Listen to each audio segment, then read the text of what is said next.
Hello and welcome to the Wilkes Journal-Patriot's High School Sports Rundown, presented by Cooks and produced by River Street Productions. I'm Assistant Sports Editor Brandon Moree. I'm Sports Editor Zach Colburn. And the Mountain Valley Athletic Conference basketball schedule has headed into its final week of the regular season, but the boys and girls title races are still very much in the air.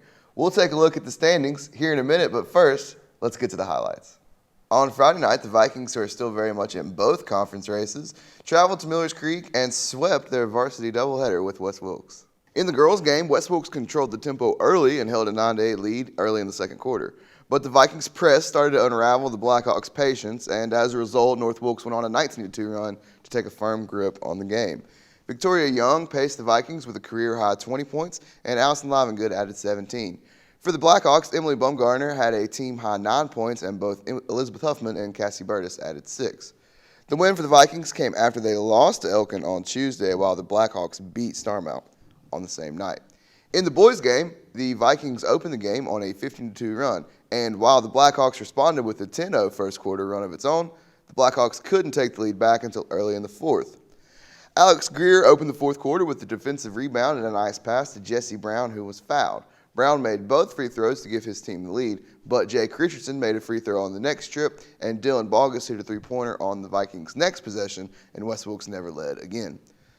North Wilkes' Jordan Wallace had a game-high 32 points, and Richardson chipped in 17. Greer led the Blackhawks with 22. On Tuesday, West Wilkes fell to Starmount, and North Wilkes, which has now won 8 games in a row, beat Elkin. Over in Rhonda, the Cardinals hosted Allegheny, and both teams picked up big conference wins on Friday night. In the girls' game, the Cardinals struggled offensively but defended well and broke open a relatively close game with a solid fourth quarter. The Trojans led 7-0, but the Cardinals rallied to take a 12-7 lead after one quarter and led 21-14 at halftime. Tess Jolly led East Wilkes with 15 points, and Alexis Pardue and Chelsea Edwards each added 9. The Cardinals won at Ashe County earlier in the week and defeated Surrey Central on Saturday. In the boys' game, the Cardinals extended their winning streak to a season-high 3 games with hot shooting and unselfish play. Andrew Nance led the Cardinals with 18 points and 9 assists. Sharif Ray added 14 points, and Joel Logan added 13. East Wilkes was also 7 of 12 from three-point range. The Cardinals didn't trail after the first quarter, but the Trojans got as close as 6 with 2.5 minutes remaining, but Grant Baird converted a three-point play, and Logan Ray combined to hit 5 free throws in the final 1 minute and 43 seconds.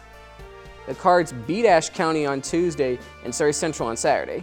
The Eagles were also at home on Friday night as they split their varsity doubleheader with the Rams visiting from Starmount. In the girls' game, Wilkes Central easily took care of business against Starmount to cap off a commanding 73-41 win.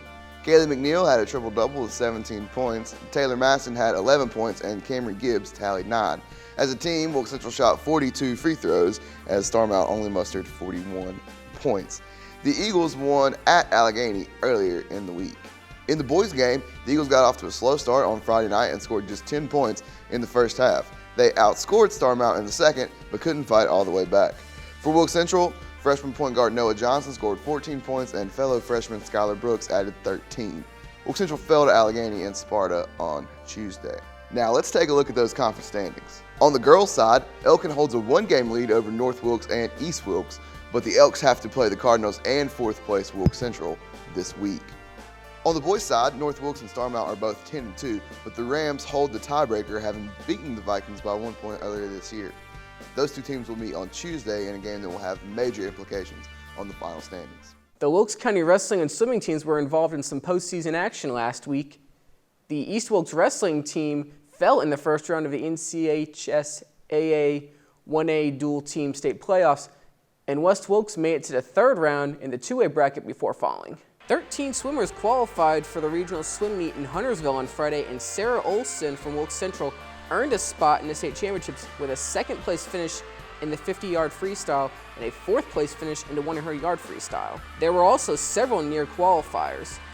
The West Wilkes relay team of Morgan Smithy, Ansley Nichols, Caitlin Handy, and Noelle Handy turned in a pair of 13th place finishes in the 200-yard medley and 400-yard freestyle relays. The quartet also finished 14th in the 200-yard freestyle relay.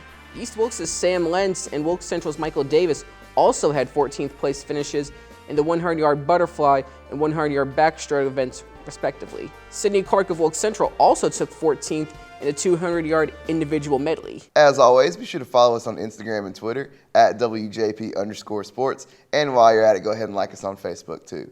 We'd like to take this time to thank our sponsors, Cooks, and the Dispensary for their support so far this season.